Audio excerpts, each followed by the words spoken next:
lorsqu'on arrive au temps de ce prophète, au temps du prophète Élie, celui qui était roi en Israël, c'était le roi Akab.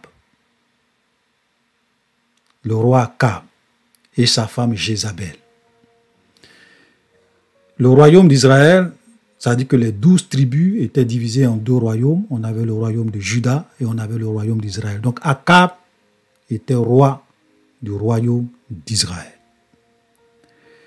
Et ce roi, il y a 2 versets qui pour moi résument un peu sa vie, résument un peu son règne, résument un peu la biographie ou le témoignage que Dieu retient du passage de Akab sur la terre. Nous pouvons lire ces 2 versets. 1 Roi, chapitre 16, à partir du verset 30. Mais on va commencer à lire à partir du verset 29. Akab, fils d'Omri, régna sur Israël la 38e année d'Asa, roi de Juda. Akab, fils d'Omri, régna 22 ans sur Israël à Samarie. Verset 30. Akab, fils d'Omri, fit ce qui est mal aux yeux de Dieu, plus que tous ceux qui avaient été avant lui. Voilà le témoignage de Dieu sur ce roi.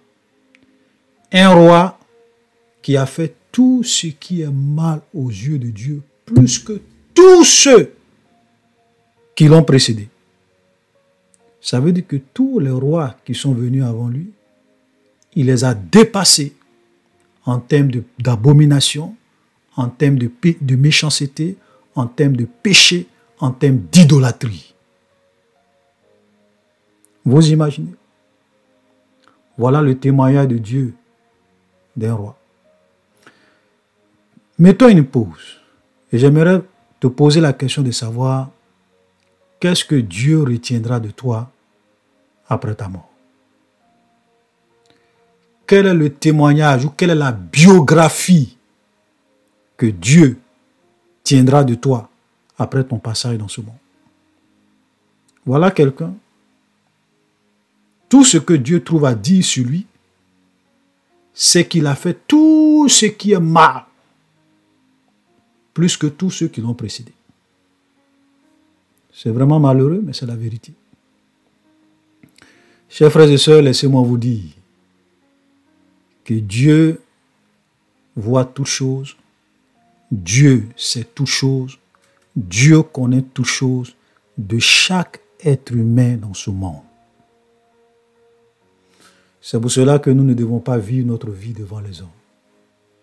Nous ne devons pas vivre notre vie devant nos pasteurs. Nous ne devons pas vivre notre vie devant les chrétiens. Parce que l'opinion des hommes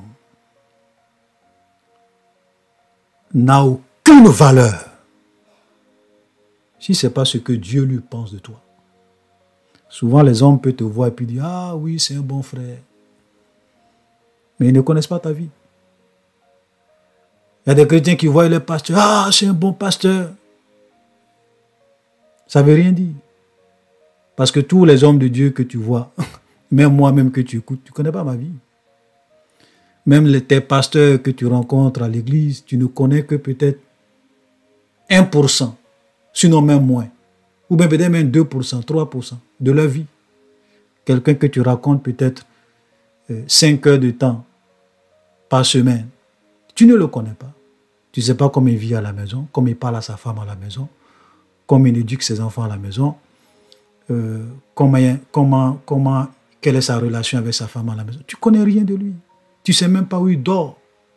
Tu ne sais même pas où il rentre. Les week-ends, tu ne connais rien de lui. Quand vous quittez l'église, tu ne sais pas où il s'en va.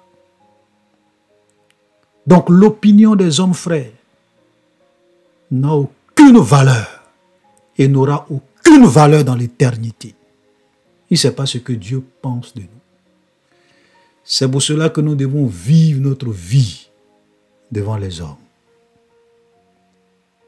10 000 personnes qui t'appellent le diable. Ce n'est pas ça qui va faire de toi le diable. 10 000 personnes qui t'appellent Satan, ça ne fera pas de toi Satan. 10 000 personnes qui t'appellent prophète ne fera pas de toi prophète si tu n'es pas un prophète du point de vue de Dieu. L'opinion des hommes et le témoignage des hommes, c'est du trash. Si cela n'est pas en accord avec le témoignage de Dieu. C'est pour cela que tout véritable chrétien doit apprendre à vivre une vie à la gloire de Dieu. Ne cherche pas à impressionner ton pasteur. Ne cherche pas à impressionner tes frères en Christ. Ne cherche pas à impressionner les gens parce qu'ils ne te connaissent pas. Ils ne connaissent que 1%, 2%, 3% de ta vie. Ah, c'est une bonne sœur. Tu la connais où? Ah, c'est un bon frère. Tu le connais? Alléluia. Voilà le témoignage de Dieu, de ce roi. Il a fait tout ce qui est mal aux yeux de Dieu, plus que tous ceux qui l'ont précédé. Les yeux de Dieu sont comme une flamme de feu. Ça veut dire que les yeux de Dieu, ça veut dire que les yeux de Dieu semblables à une flamme de feu. Ça veut dire que quand Dieu pose ses regards sur toi, tous les secrets de ta vie sont exposés à ses yeux. Ça transperce ton âme, ça transperce ton esprit, ça transperce ton cœur. Même les désirs de ton cœur sont exposés devant Dieu. Rien n'est caché devant lui. Tous ceux qui sont sages et intelligents, ce sont des gens qui vivent leur vie devant le seul Elohim d'Israël. Pas devant les hommes. Alléluia. Le verset suivant, regardez encore toujours ce que Dieu retient de ce roi. La biographie de ce roi résumée en 2 versets. Nous avons lu le verset 30, nous allons lire le verset 31. Et comme si ce était pour lui peu de choses de se livrer au péché de Jéroboam, fils de Nébat, il est pris pour femme Jézabel, fille d'Ethbaal, roi des Sidoniens. Il alla servir Baal et se prosterner devant lui. Vous comprenez? Donc la Bible dit, comme si cela n'était rien, qu'il se livre au péché de Jéroboam, c'est-à-dire qu'au péché de l'idolâtrie, aux abominations. Il a pris pour femme Jézabel. Et pourquoi la Bible mentionne ça comme ça? Parce que lorsque Jézabel est rentré dans la vie du roi Akab, il est devenu plus pire en termes d'abomination, en termes de péché, en termes d'idolâtrie. Et cette reine était une reine cruelle. Parce que lorsque elle est rentrée dans la vie du roi Akab, regardez, Akab, même quand on lit le verset 32, il éleva un autel à Baal dans la maison de Baal qu'il bâtit à Samarie. C'est-à-dire que Akab a construit un temple pour cette divinité païenne, pour ce faux dieu Baal. Et il a même bâti un autel à ce dieu dans ce temple, dans cette maison, la maison de Baal. Donc, cette femme va faire de ce roi un roi méchant, mauvais, idolâtre. Il va devenir de plus en plus pire. Il va plonger encore dans le péché. Écoutez-moi très bien. Vous savez, il y a des gens, lorsqu'ils viennent dans votre vie, vous devenez mauvais. Votre situation s'empire dans le péché. Il y a des hommes, quand ils rentrent dans la vie de certaines femmes, ces femmes étaient des bonnes femmes. Des femmes qui avaient une certaine dignité. Des femmes qui craignaient même Dieu. Et qui sont allées se marier à certains hommes. Elles sont devenues pires. Elles ont même abandonné la main de Dieu pour certaines. D'autres même ont perdu la foi. Dans un autre sens aussi, il y a des hommes qui étaient bien, qui sont allés marier des femmes et qui sont devenus plus pires dans le mal, dans le péché, Ça dit que quand tu regardes ce monsieur, tu as l'impression que c'est deux personnes différentes. Il a complètement changé depuis que cette femme-là est rentrée dans sa vie. Chers frères et sœurs, c'est pour cela qu'aujourd'hui, nous devons faire beaucoup attention sur tous les temps dans lesquels nous sommes. La personne que tu maries, que ce soit un homme ou une femme, l'homme que tu maries, la femme que tu maries, peut réellement te conduire à l'enfer. Nous devons faire beaucoup attention. Nous sommes une génération, c'est malheureux de le dire, vous avez beaucoup de chrétiens aujourd'hui. Quand ils veulent se marier, ils ne consultent pas Dieu. Ils ne prient pas Dieu. Ils ne demandent pas l'avis de Dieu. Ils ne cherchent pas la volonté de Dieu. Ils ont vu cette femme, elle est belle. Ah oui, non. Non, cette fille, elle est trop belle. Il me la faut pour femme. Non, ce jeune homme-là, il est trop beau, c'est un jeune homme élégant. Oh là là, vraiment, c'est mon genre, c'est le genre d'homme, la forme, la taille, c'est lui qu'il me faut. Et puis, surtout quand il est riche, elle dit, ah non, c'est lui que je veux. Et puis, quelques années plus tard, elle n'a plus la foi. Elle devient, ok, comme Akab, ou bien il devient comme Akab, ou bien elle devient comme Jézabel. Il est détruit ou bien elle est détruite. Vous savez, quand vous faites des choix, écoutez-moi très bien, quand vous faites des choix sans consulter Dieu, vous allez assumer les conséquences. Alléluia. Tu allais faire un choix, tu n'as pas consulté Dieu. Parce qu'aujourd'hui, vous avez souvent des chrétiens comme ça. Oui, est-ce qu'un chrétien peut marier un païen? Est-ce qu'un chrétien peut marier tant? Même si on se marie légalement, normalement, est-ce que Dieu est contre ça? Vous savez, je vais vous dire une vérité, peut-être qui va vous choquer. Si tu vas marier quelqu'un en faisant tes propres choix, Dieu, en fait, ça ne dérange pas Dieu. Vous savez pourquoi ça ne dérange pas Dieu? Parce que quand tu fais un choix sans Dieu, Dieu ne se mêle pas des affaires où on ne l'a pas invité. Tu allais marier une femme, tu n'as pas consulté Dieu. Tu as fait ton choix, c'est ton choix. Tu allais marier une femme, tu n'as pas invité, c'est ton choix, c'est ton choix. Amen. Maintenant, quand tu seras en train de subir les conséquences de ton choix, c'est là souvent tu cries à Dieu, Seigneur. Et Dieu là, il te regarde, il ne répond pas. Peut-être ça va te choquer que je te dise ça. Seigneur, aide-moi, interviens dans mon foyer. Seigneur, sauve ce monsieur, il me fait souffrir, il me trompe, il fait ceci. Dieu ne répond pas. Car on ne se moque pas de Dieu. Ce qu'un homme aura sémé, il va le moissonner.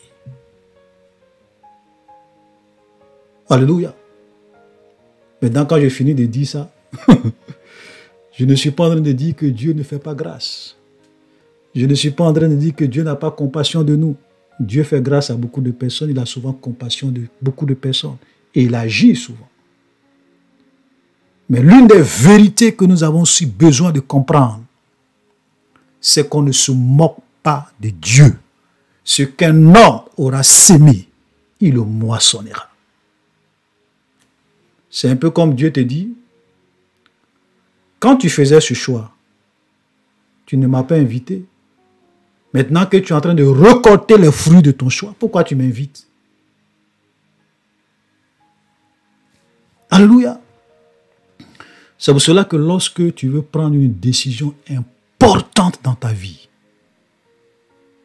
des décisions qui engagent ton avenir, qui engagent ta vie, telles que le mariage, même dans le domaine du travail, même dans où est-ce que peut-être, dans certains projets qui peuvent réellement impacter ta vie, il faut être sage, prier sérieusement et demander l'orientation et la direction de Dieu. Sinon, tu vas récolter les conséquences de tes choix. Alléluia. Une autre erreur que les gens font, Ils pensent que la vie, ou bien ils pensent que le foyer, c'est une question seulement de beauté. Écoutez-moi très bien, parce qu'il y a des gens qui pensent que la beauté seule suffit à construire un mariage. Elle est belle. Elle est belle. Je vais vous citer un verset, et je vous en prie, chers frères et sœurs, je vous prie, retenez ce verset-là. Que tu sois un homme, que tu sois une femme. Parce que ce verset-là, ça va dans les deux sens. J'aimerais que tu te souviennes de ce verset.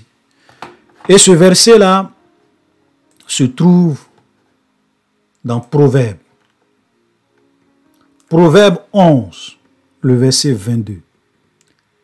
Un anneau d'or au nez d'un pourceau, c'est une belle femme et dépourvue de sens. Je répète, un anneau d'or au nez d'un pourceau, c'est une belle femme et dépourvue de sens. C'est un proverbe, comme son nom l'indique, proverbe, donc on dit proverbe. Amen. Mais c'est une image. Un anneau d'or au nez d'un pourceau. Voilà ce pourquoi les hommes se battent aujourd'hui. Elle est belle. Tu vas te créer des problèmes. La Bible dit que la beauté est vaine. La beauté est éphémère. La même femme que tu vois aujourd'hui qui est belle, d'ici 10 ans, elle n'aura pas la même beauté. Même si tu maries la femme la plus belle du monde, dans 5 ans, ou bien même dans 2 ans, dans 3 ans, elle ne sera plus la femme la plus belle du monde. Parce qu'il y aura toujours de belles filles qui vont venir plus belles que elle. La beauté, elle est éphémère. Et ça, je le dis dans les deux sens. Même quand tu regardes un homme, non, cet homme-là, il est beau, c'est mon genre. Tu n'as rien compris. Un anneau d'or dans le nez d'un pourceau, c'est une belle femme et dépourvue de sens. Alléluia. Il y a des femmes qui ne sont pas belles, elles ne sont pas les Miss du monde, mais elles ont un cœur qui peut te rendre heureux. Elles ont une vie qui peut te rendre heureux. Alléluia. Donc tous ceux qui se basent sur la beauté, et aujourd'hui nous sommes dans un monde où le diable mise sur ça. Vous avez dans le monde, aujourd'hui on met l'accent sur la beauté extérieure. Je ne dis pas que c'est mauvais. C'est bien qu'on soit belle. Toutes les belles filles, là, ce sont des créatures de Dieu, c'est Dieu qui les a créées comme ça. Mais ce n'est pas ça le plus essentiel dans un mariage. C'est vrai que ça fait partie du mariage, mais ce n'est pas ça seulement qui fait le mariage. Tu te fies à ça, tu vas détruire ta vie. C'est pour cela que souvent il y a des gens, surtout dans le monde, des païens, même souvent même des stars, ils divorcent. Et quand tu regardes leur femme, tu dis, mais comment ce monsieur-là peut se séparer d'une femme aussi belle? Il faut prendre cette femme. Va vivre 1 an avec elle. Va vivre 2 ans avec elle. Tu vas comprendre pourquoi elle a divorcé. Tu vas lui dire, ah, mais ce monsieur, il est beau. Comment il peut se séparer de ce monsieur qui est beau, qui est riche? Va le marier. Je te donne 1 an, 2 ans. Tu vas comprendre pourquoi cette femme-là s'est séparée de ce monsieur. Un anneau d'or au nez d'un pourceau, c'est une belle femme dépourvue de sens. Les gens se battent pour des pourceaux avec des anneaux d'or. Leur beauté, c'est ça, parce que leur brille, quand tu vois leur beauté, leur forme, tu dis waouh! Tu vas ruiner ta vie. Et beaucoup de personnes, même souvent des chrétiens dans les églises, ont ruiné leur vie. Le monsieur l'a marié une belle femme. Mais quand il rentre à la maison, il n'est pas épanoui. Faites attention. Alléluia. Donc voilà Jézabel. Donc Jézabel, c'était une reine, la fille d'un roi. C'était une princesse. Donc certainement, elle était une très belle femme. J'imagine Jézabel, c'est certainement une belle femme. Et elle avait une emprise négative sur Akab. Elle a plongé Akab dans l'idolâtrie. Et c'était une reine très cruelle. Quand elle va rentrer dans la vie d'Akab, vous savez ce qu'elle va imposer? Elle va imposer l'adoration de Baal comme étant une loi en Israël, au point où tous ceux qui étaient des vrais prophètes de Dieu, on les tuait. Et il y a un verset qui le dit clairement. Et j'aimerais citer ce verset. Dans 1 Roi chapitre 18, le verset 4, il est dit, lorsque Jézabel extermina les prophètes de Baal, Abdia prit 100 prophètes qu'il cacha 50 par 50 dans une grotte et il les avait nourris avec de l'eau. Tu vois? Donc elle exterminait, c'est-à-dire qu'elle avait ordonné qu'on extermine tous les vrais prophètes de Dieu. Et les seuls prophètes qui étaient chargés les seuls prophètes qui étaient reconnus, qui pouvaient vraiment prophétiser, agir, enseigner, c'était les prophètes de Baal. Et elle avait 450 prophètes de Baal et 400 prophètes d'Astarté qui mangeaient à sa table, à la table de cette reine. Donc une reine qui était quelqu'un de spirituellement, elle était vraiment dans l'occultisme, dans la spiritualité, était une femme qui était spirituelle, dans le mauvais sens, dans l'occultisme, dans le maraboutat, dans le fétichisme, dans la divination. 450 prophètes de Baal, 400 prophètes d'Astarté qui mangeaient à sa table. Et tous les prophètes de Dieu, quand on les rencontre, on les tuait. Voilà le temps du roi Akab. Alléluia. Donc juste pour que vous puissiez imaginer comment cette femme-là, elle était cruelle. Et elle avait une influence négative sur son mari. On avait l'impression même que c'est elle qui régnait. Je vous donne un exemple. Il y avait, même quand vous lisez dans les chapitres qui suivent, vous lisez une histoire qu'on rencontre concernant le champ de Naboth. Le champ de Naboth, c'est-à-dire que le roi Akab voulait récupérer le champ d'un monsieur qu'on appelait Naboth, qui était à côté de son palais, pour prendre ce champ pour en faire un jardin potager. Et Naboth dit que non, moi je ne peux pas te donner le champ de mes parents parce que c'est un héritage que mes parents m'ont donné. Donc je ne peux pas te donner ça. Impossible. Même si tu es roi, moi je ne suis pas prêt à vendre le champ, héritage de mes parents. Et ça avait attristé Akab. Il était tellement triste que lorsqu'il est rentré à la maison, il a refusé de manger. Il a tourné son visage de l'autre côté. Parce qu'il était fâché, il n'était pas content du fait que Naboth ait refusé de lui donner son champ, de lui vendre son champ. Et vous savez ce que Jézabel a fait? Quand Jézabel est venu voir le roi Akab, il dit, mais pourquoi le roi est-il si triste? Pourquoi il refuse de manger? Et le roi va expliquer la situation à la reine. Et puis il dit, bon, c'est toi qui es le roi, c'est toi qui exerces la souveraineté en Israël, c'est toi qui présides à la destinée d'Israël, ou bien c'est Naboth. C'est toi qui es roi, bien c'est toi qui n'es pas roi. Ne te calme pas, tu auras le champ de Naboth. Et cette femme démoniaque, elle allait comploter pour tuer Naboth et donner son champ à son mari. Voilà Jézabel. Frère, vous comprenez? C'est pour cela que je le répète. Faites attention à ceux que vous mariez. Faites attention aux hommes que vous mariez. Faites attention aux femmes que vous mariez. Sinon, ça risque de mal finir pour vous. Alléluia. Et donc, c'est dans ce contexte-là où l'idolâtrie était partout. Le culte de Baal était partout. Jézabel et son mari étaient en train avaient plongé Israël dans un chaos spirituel. C'est-à-dire qu'on arrive à une période où même le peuple de Dieu pense que Baal est Dieu.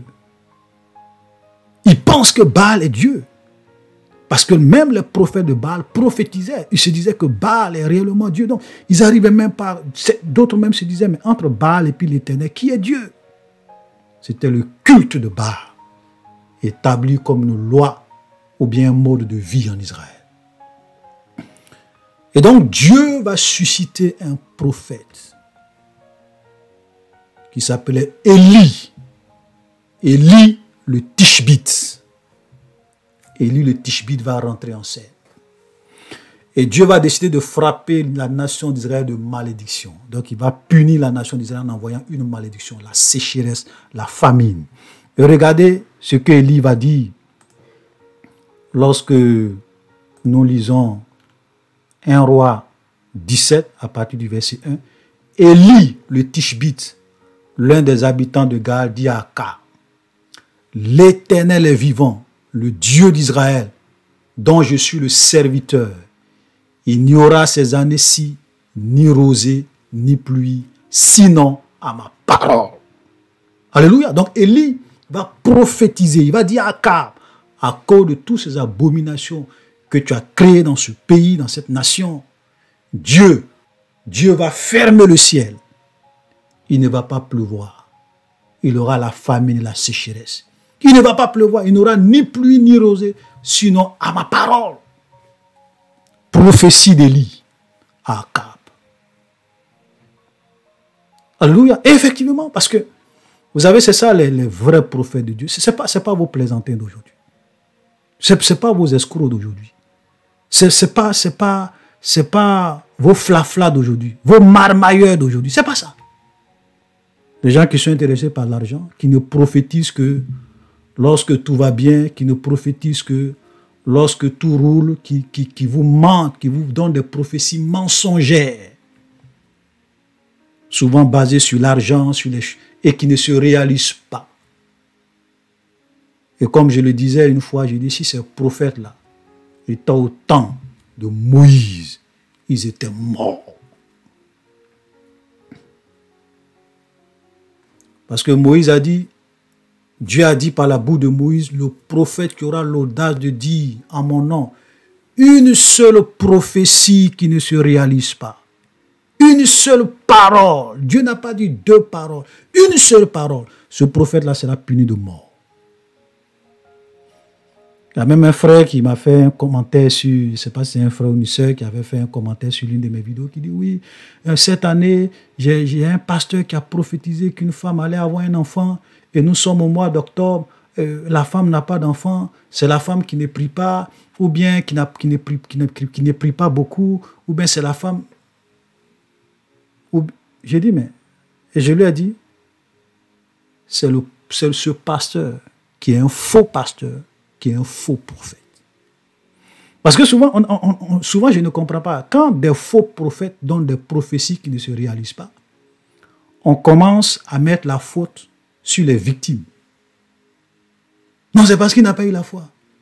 C'est parce qu'elle n'a pas beaucoup prié. C'est parce qu'elle n'a pas... Mais pourquoi tu l'accuses? Qu'est-ce qu'elle a à voir?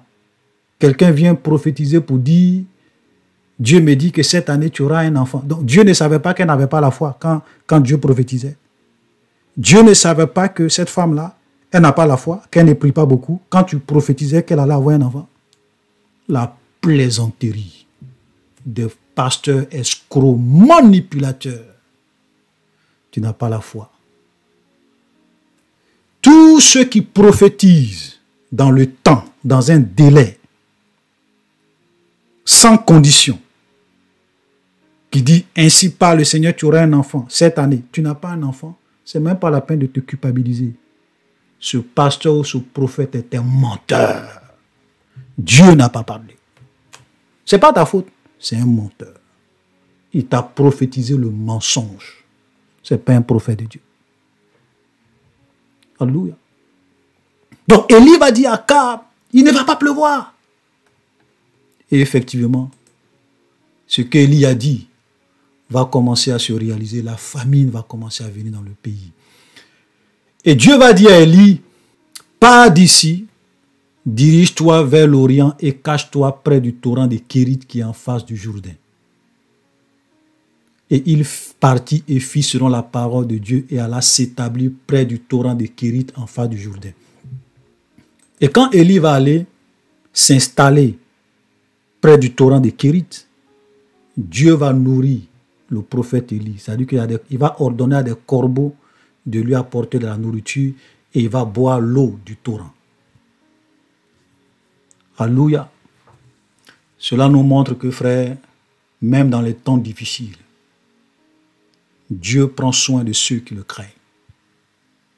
C'est vrai, nous pouvons avoir des moments difficiles, des épreuves, des difficultés. Et laissez-moi vous dire, sans être un prophète,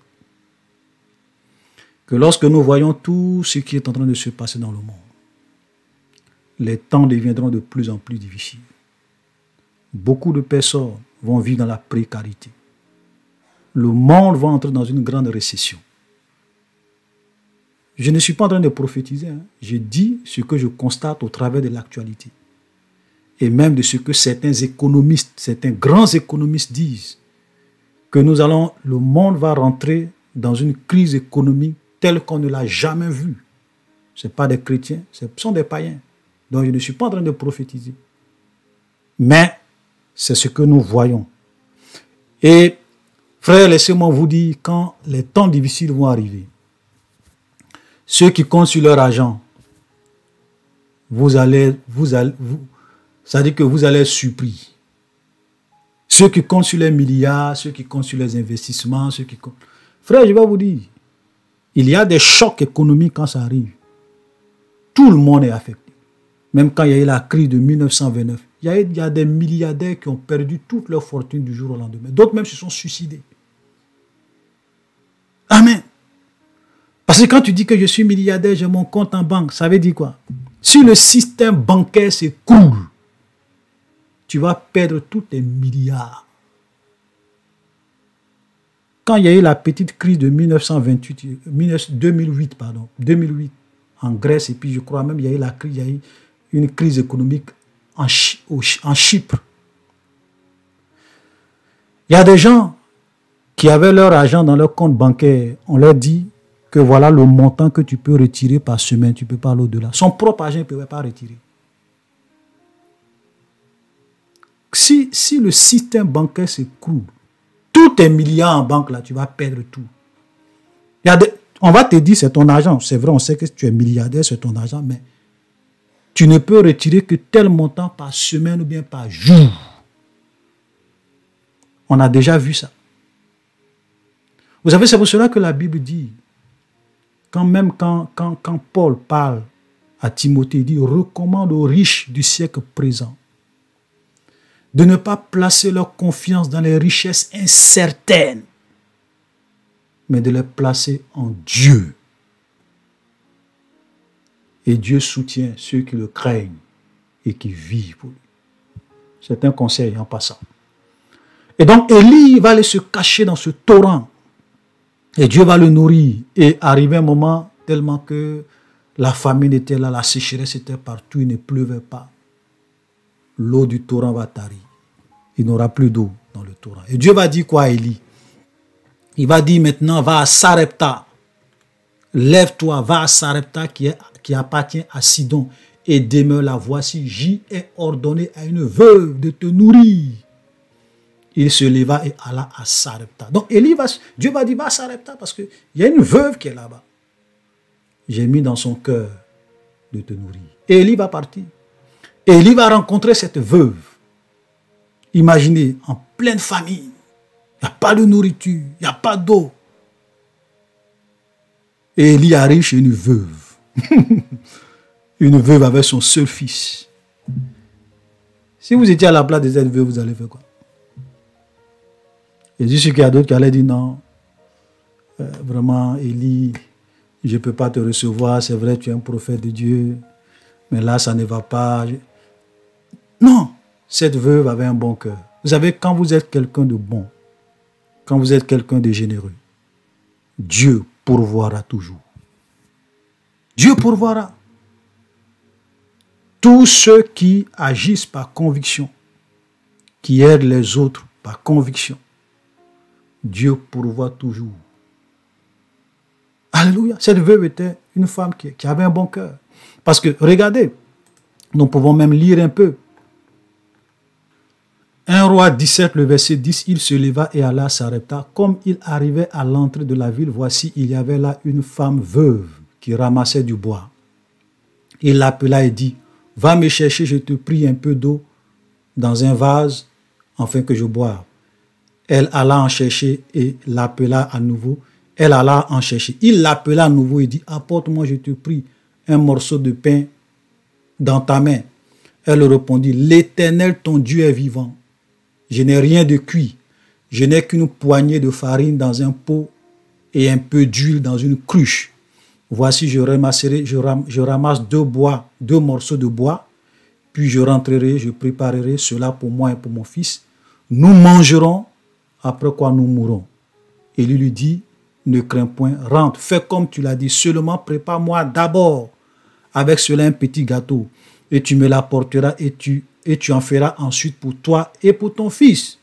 Car ainsi parle l'Éternel, le Dieu d'Israël, la farine qui est dans le pot ne manquera point, et l'huile qui est dans la cruche ne diminuera point, jusqu'au jour où l'Éternel fera tomber de la pluie sur la face du sol. Vous comprenez? Cette femme, vous savez qu'il lui restait juste un peu de farine, un peu d'huile, leur dernier repas avant de mourir. Parce qu'elle dit, c'est ce qui me reste, je vais manger avec mon fils, et puis après ça, on va attendre la mort. Parce qu'il n'y a plus rien à manger. C'est la famine partout. Elle lui dit non. Fais. Tu prépares, je mange. Le reste, tu prépares, toi et ton fils, vous mangez. Car ainsi parle l'Éternel. L'huile ne va pas diminuer. La farine ne va pas manquer dans le pot. Ainsi parle l'Éternel. Alléluia. Même dans les moments de difficulté, frère, en pleine famine, ceux qui craignent Dieu, Dieu pourvoira. Alléluia. Frère, laissez-moi vous dire, la plus grande sécurité, c'est de faire la volonté de Dieu. La plus grande sécurité, c'est obéir à Dieu. La plus grande sécurité, c'est de se sanctifier, de mettre en pratique la parole de Dieu, d'avoir un cœur pur. La sécurité, ce n'est pas l'argent. La sécurité, ce n'est pas tes réalisations. La sécurité, ce n'est pas l'indépendance financière. Comme je le disais, il y a des gens qui pensent que parce qu'ils ont l'argent, ils sont en sécurité. Parce qu'ils sont des milliardaires, ils sont en sécurité. Vous n'avez rien compris. Regardez ce que Jésus dit. La vie d'un homme. La vie d'un homme ne dépend pas de ses biens. Fut-il dans l'abondance. La vie d'un homme ne dépend pas de ses biens. Fut-il dans l'abondance, fut-il un multimilliardaire.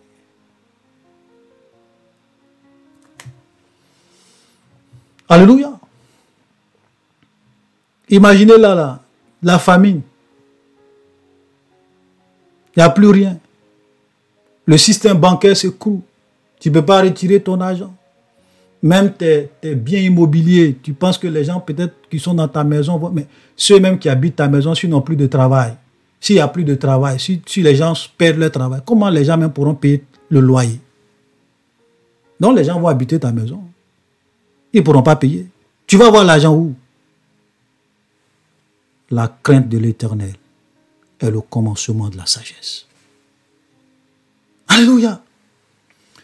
Et donc Dieu va bénir cette veuve parce qu'elle a cru en la parole de l'Éternel.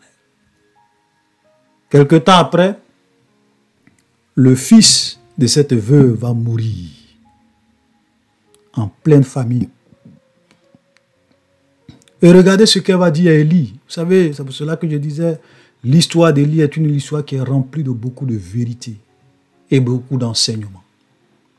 Donc quand le fils de cette femme va mourir, parce qu'on dit au verset 17, après ces choses, le fils de la femme, maîtresse de la maison, devint malade, et sa maladie fut si violente qu'il ne resta plus en lui de respiration. Cette femme dit alors à Élie, qu'y a-t-il entre moi et toi, homme de Dieu? Es-tu venu chez moi pour me rappeler le souvenir de mon iniquité et pour faire mourir mon fils? Voilà. Parce qu'elle se disait, ah mais Peut-être que tu es venu chez moi, Dieu a commencé à se rappeler, à voir tous les péchés que j'avais fait avant. Maintenant, il a décidé de punir mon fils. Vous avez souvent, au temps d'Élie, les gens avaient certaines mentalités, certaines réflexions qui n'étaient pas justes. Donc, il dit à Élie ça. Ok, cette pauvre veuve en pleine famine perd son fils. Et Élie va lui dire, il lui répondit, donne-moi ton fils. Et il prit du sein de la femme. Et il le prit du sein de la femme, le monta dans la chambre haute où il demeurait et le coucha sur son lit. Puis il invoqua l'Éternel et dit, Seigneur mon Dieu, est-ce que tu affligeras au point de faire mourir son fils, même cette veuve chez qui j'ai été reçu comme un hôte? Il s'étendit 3 fois sur l'enfant, invoqua l'Éternel et dit, mon Éternel, mon Dieu, je t'en prie que l'âme de cet enfant revienne au-dedans de lui. Verset 22. L'Éternel écouta la voix d'Élie et l'âme de l'enfant revient au-dedans de lui et il lui rendit la vie. Alléluia. Frère, Élie a dit, Éternel, je t'en prie. Il n'a pas dit, je décrète, je déclare. Je décrète, je déclare, je décrète, je déclare, je décrète, je déclare. I declare, I decree. Des plaisantins qu'on appelle aujourd'hui prophètes. Des gens qui viennent, qui disent qu'ils déclarent, qu'ils décrètent. Des menteurs. Vous savez, quand tu es un prophète, quand tu es un homme de Dieu, quand tu parles, quand tu pries, c'est une requête que tu adresses à Dieu. Même quand les prophètes de la Bible prophétisent et qu'ils donnent, ils disent ainsi parle l'Éternel. Ça veut dire que ces gens de parole, ce n'est pas eux qui parlent, c'est Dieu qui par son esprit en eux parle. C'est pour cela qu'ils disent ainsi. Il n'a pas dit ainsi je parle, il dit ainsi parle l'Éternel. Ou bien la Bible dit la parole de l'Éternel fut adressée à tel prophète en telle année, à telle époque. Donc ils prophétisent poussés par l'Esprit de Dieu. Et quand ils sont souvent devant des situations qui ne connaissent pas que ce n'est pas l'Esprit de Dieu qui les pousse, ils sont obligés de plaider. Parce qu'ils savent qu'ils ne sont pas Dieu, qu'ils n'ont pas le pouvoir de décréter, de déclarer quoi que ce soit. Ils plaident, je t'en prie Seigneur, donne la vie à cet enfant, qu'il puisse vivre, parce que moi-même je ne suis pas capable. C'est toi qui as le pouvoir de ressusciter cet enfant. Donc laissez-moi vous dire que toutes vos déclarations prophétiques et vos décrets, je déclare, sont des mensonges. Personne n'a le pouvoir de décréter, de déclarer quoi que ce soit par lui-même. Des mensonges. Vous pensez que Dieu c'est votre copain, vous allez déclarer. Tu décrètes quoi, tu déclares quoi? Chez Dieu, il n'y a pas de magie. Chez Dieu, il n'y a pas d'incantation. Chez Dieu, il n'y a pas de formule mystique. Nous, les chrétiens, nous prions Dieu. Et c'est Dieu qui décide de nous exaucer ou pas. La prière, c'est quoi? Pour prendre une image, vous savez, quand on dit « je prie », la prière, c'est un peu comme une lettre de demande. Demande d'enfant, demande de travail, demande de bénédiction, demande de faveur. Tu fais la lettre de ta demande. Et puis, on prend, c'est une image que je prends, on prend cette demande-là, on s'en va déposer ça sur le bureau de Dieu. On dépose ça sur le bureau du roi des rois, du Seigneur des seigneurs. Et quand Dieu vient, c'est lui le big boss, c'est lui le patron. Il prend les lettres. Lui, il a demandé travail. Je ne donne pas. Il dépose. Lui, celle-là, elle a demandé enfant. Ok, ça je donne. C'est ma servante. Lui, il a demandé, comment on appelle, le Saint-Esprit. C'est un chrétien qui fait beaucoup de progrès. Il faut que je le remplisse de mon esprit pour qu'il me serve avec efficacité. Exaucé. Puis il met ici. Lui, il demande, il veut aller aux États-Unis. Un plaisantin, quelqu'un qui vit dans le péché, un cupide, un arrogant. Je refuse. Voilà la prière. Voilà la prière. On ne vient pas se mettre là à faire du spectacle pour dire je décrète, je déclare, je décrète, je déclare. Toi, tu as le pouvoir de décréter quelque chose. J'ai même vu un frère qui est une fois venu me dire, frère, les déclarations prophétiques, c'est le fait d'appeler à l'existence. Écoutez très bien, il dit une déclaration prophétique, c'est le fait d'appeler à l'existence ce qui n'existe pas. Et moi, je lui ai dit, appeler à l'existence ce qui n'existe pas, c'est le pouvoir de la création. Et le seul être dans ce monde qui a le pouvoir de la création, qui est capable d'appeler à l'existence ce qui n'existe pas, c'est le seul Elohim d'Israël, Jésus-Christ de Nazareth. Personne d'autre. Au commencement était la parole. La parole était avec Dieu. Et la parole était avec Dieu. Tout a été créé par elle. Et rien de ce qui a été fait n'a été fait sans elle. En elle était la vie. Et la vie était la lumière des hommes. La parole, que la lumière soit. La lumière n'existait pas. Et la lumière est venue à l'existence. Que la terre produise de la verdure. Et la terre, ça dit que Dieu parle. Et cela se réalise. Dieu parle, Dieu décrète et cela se réalise. Le pouvoir de la création. Dieu seul est le détenteur du pouvoir de la création. Appelé à l'existence ce qui n'existe pas. Aucun homme n'a ce pouvoir. Aucun ange n'a ce pouvoir. Aucun démon n'a ce pouvoir. Même le diable, le patron des démons, n'a pas ce pouvoir. Appeler à l'existence ce qui n'existe pas. Ça, c'est Dieu. Vos déclarations prophétiques sont des mensonges. Voilà. Il y a des gens qui sont là, non. Et chaque jour, quand tu te réveilles, il faut déclarer la bénédiction sur toi, Seigneur. Ma journée est bénie, mes enfants sont bénis, je suis béni, je suis prospère, je suis riche, je suis... Vous êtes des magiciens. Vous êtes en train de faire des incantations. Vous pensez que chez Dieu, il y a des incantations? C'est quand tu vas dire, je suis béni, je suis riche, je suis béni, je suis riche, je suis prospère. Mais il faut décréter que je vais être président. Tu seras président. Il faut décréter, Seigneur, que demain, quand je vais me réveiller, je décrète, je déclare qu'il y ait 1 milliard sur mon compte. 1 milliard va apparaître. Vous êtes des plaisantins. Excusez-moi si je suis un peu dur, mais c'est la vérité. Je dis ces choses pour que des gens se réveillent de leurs mensonges. Alléluia. Même quand quand Josué dit, soleil, arrête-toi sur Gabaon.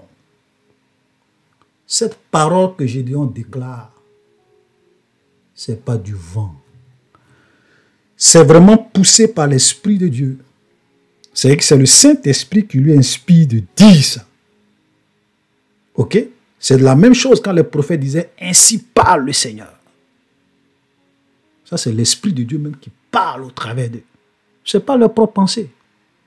Et même quand vous regardez le cas de Gédéon, la Bible dit que c'est la première fois que Dieu a écouté un homme de cette manière. Vous comprenez?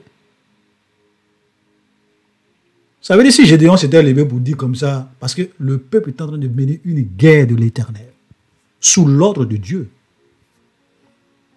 Et Gédéon a dit ces paroles pour que le soleil soit suspendu jusqu'à ce qu'ils aient la victoire. Parce qu'ils ne veulent pas faire la guerre dans la nuit. Vous comprenez? On dit l'Éternel écouta Josué. Maintenant, je vous pose la question. Si Dieu n'avait pas écouté Josué, qu'est-ce qui allait se passer? Rien n'allait se passer. Rien. c'est Dieu qui écoute. De la même manière qu'on dit ici, dans le cas ici, qu'est-ce qu'on dit? On dit, l'Éternel écouta la voix d'Élie. Et Dieu va exaucer Élie. Alléluia. Et regardez la persévérance d'Élie. Élie a prié 3 fois. Il s'est étendu sur l'enfant, il prie, rien. Première fois, rien. Il s'étend sur l'enfant, il prie. Deuxième fois, rien. Il s'étend sur l'enfant, il prie. Troisième fois. Et là, Dieu décide de l'exaucer. Élie s'est pas levé pour dire, bon, je décrète, je déclare, réveille-toi, petit. Il dit, je t'en prie, Seigneur. Il supplie Dieu, il s'humilie, il demande. C'est une faveur, c'est une requête. Ce n'est pas un ordre, ce n'est pas une imposition. Alléluia. Amen. Vous savez, vous pouvez prendre autorité sur les démons. Vous pouvez, parce que Jésus a dit, je vous ai donné le pouvoir de marcher sur les serpents et les scorpions, sur toute la puissance de l'ennemi. Oui, les démons, on peut exercer l'autorité que Dieu nous donne sur les démons, sur les puissants des ténèbres. Là, il n'y a pas de problème. Mais quand tu demandes quelque chose, tu n'as pas le pouvoir de décréter. Tu n'as pas le pouvoir de déclarer. Il n'y a pas d'incantation chez Dieu. Il n'y a pas de magie. Voilà comment beaucoup de prophètes trompent les gens aujourd'hui. Nombreux dans les églises. En train de vendre du rêve aux gens. Et ce qui est mauvais, c'est que quand ils finissent de faire toutes ces déclarations prophétiques, tu vas voyager, tu vas régner, Dieu va te bénir. Je décrète, je déclare. Au lieu de décréter, de déclarer que leur compte bancaire soit rempli, que le compte bancaire de l'église, qu'il y ait des milliards, je décrète qu'il y ait des milliards sur le compte bancaire de l'église demain matin. Ils ne font pas ça. Quand ils finissent de mentir, ils disent non, venez donner pour l'œuvre de Dieu, venez faire des semences, venez bâtir des hôtels, venez donner vos offrandes. Mais pourquoi ils ne décrètent pas? Et souvent tu es là, tu vois des chrétiens qui sont là, qui gobent, qui acceptent ces genres de choses. Tu dis, oh boy, oh boy, oh boy, oh boy. C'est-à-dire, on vous vend des rêves. Et vous acceptez. Et quand ils finissent, ils viennent encore vous escroquer le petit argent que vous avez. Pourquoi ils ne décrètent pas quand il s'agit de l'argent? Et puis après, vous demandez de venir donner des offrandes. Vous ne voyez pas que c'est une escroquerie? Non. Beaucoup de chrétiens sont trop aveugles pour voir ça. Souvent même, tu prends même un païen qui ne connaît même pas la Bible. Tu l'envoies dans ces genres d'église. Quand il va sortir du culte, il va commencer à rire. Il va dire, mais ça c'est du n'importe quoi. Des escrocs. Oui, des païens qui ne connaissent pas la Bible. Quand ils rentrent dans ces genres d'église-là, avec le peu de bon sens qu'ils ont, ils comprennent que tout ça c'est du chimère. Du chimère. C'est pour cela que beaucoup de païens n'ont aucun respect pour les hommes de Dieu, aucun respect pour leur message. Parce qu'ils sont des escrocs. Alléluia. Donc, voilà l'histoire, un peu l'histoire de cette veuve avec Élie.